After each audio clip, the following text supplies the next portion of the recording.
Well, hey guys, it's been a while, hasn't it? It's been 1 year later since the last time I posted a video. And if you just tuned in for the first time, keep in mind I have 54 other videos that I have dealing with iguanas and breeding and raising and caring for iguanas, and some generations showing.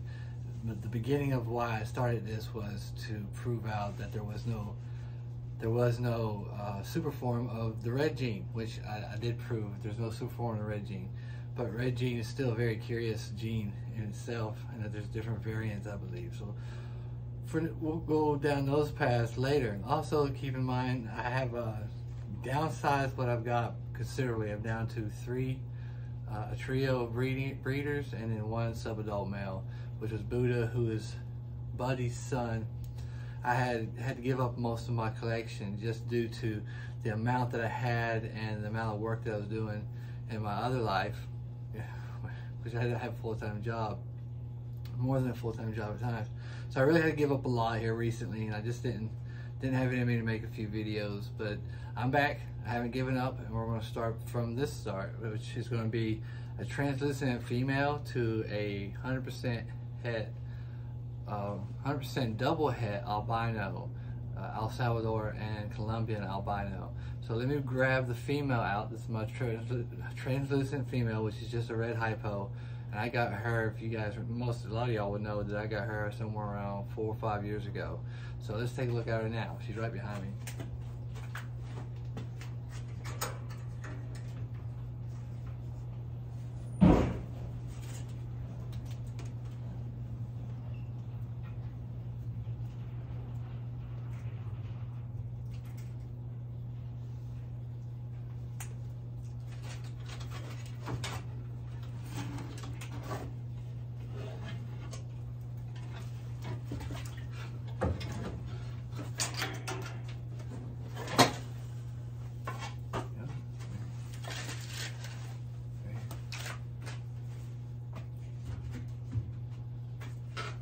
See her all right? Let's see.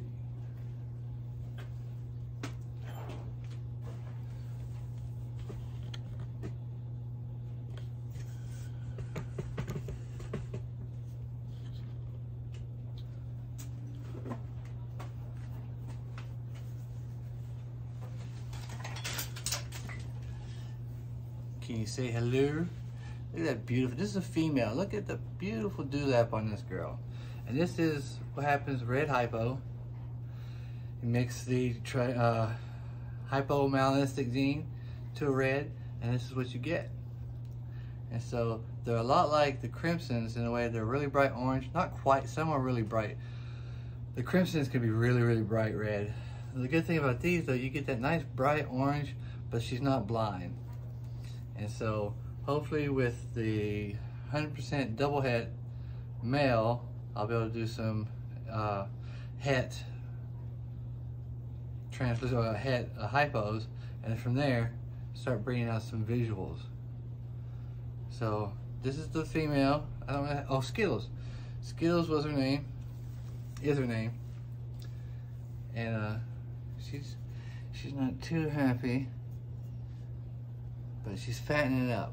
So it tells me she's coming along.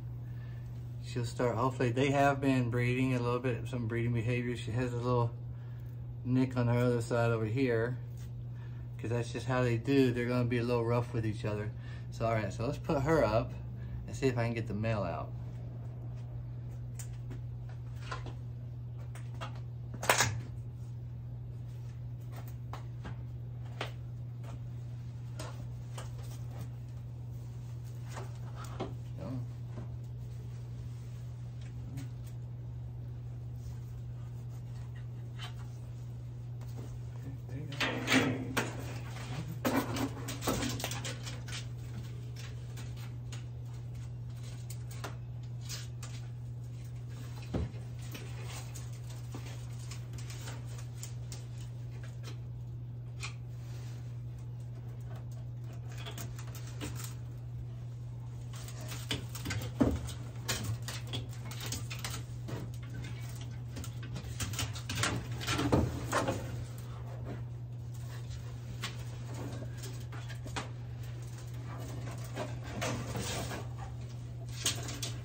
goodness.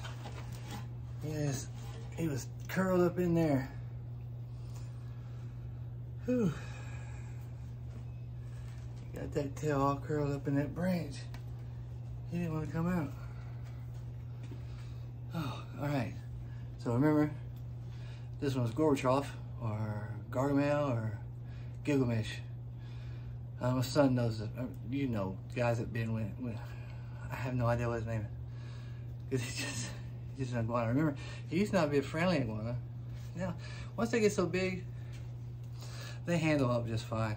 It's that adolescent, sub-adult stage where they're just scared, they're moody, they don't know what to think. Once they get this size, they're pretty confident nothing's gonna carry them away and eat them.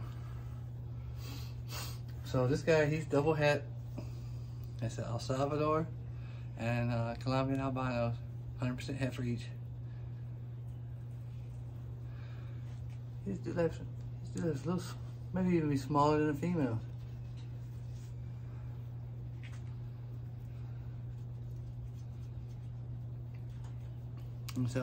And he also has another female in there with him, part of the trio, as I have 100% het El Salvador albino.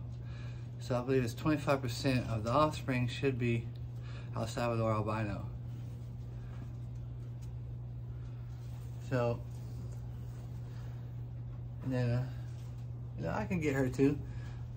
It's going to be kind of a long video. We'll cut a little bit out of it. Then we'll grab the female.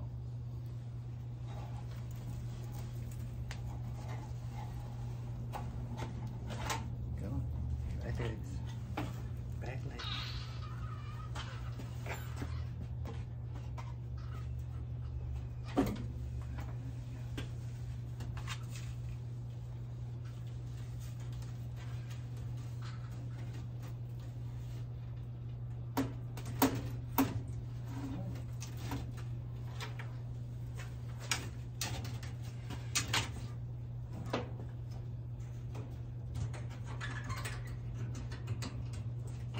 This trio I have set up in a 16.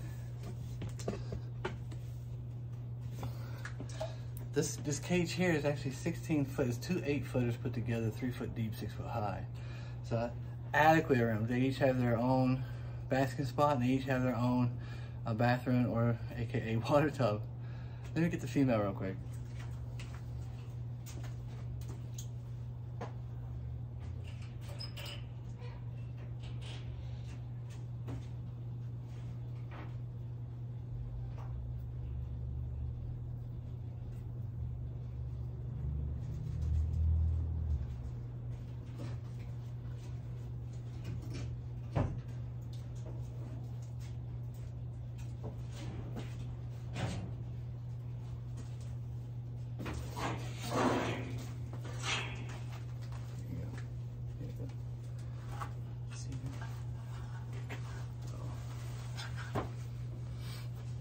So clingy.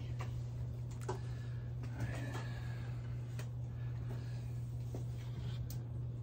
There we go. Hello.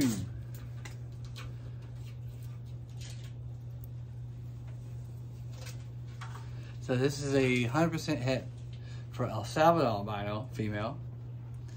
I got her from Dr. Sam, for those who might know Dr. Sam. Dr. Sam's a great guy to work with. He does mostly tortoises and he had to give up a bunch of his iguanas. There's a new law in the state of Florida, which is unfortunate, because I know he really liked his iguanas. You got to keep a few species, but iguana is out the door. So this is our female. She's a little smaller. She's younger. I only got her. She's somewhere around. I didn't breed her last year, even though she was capable of breeding.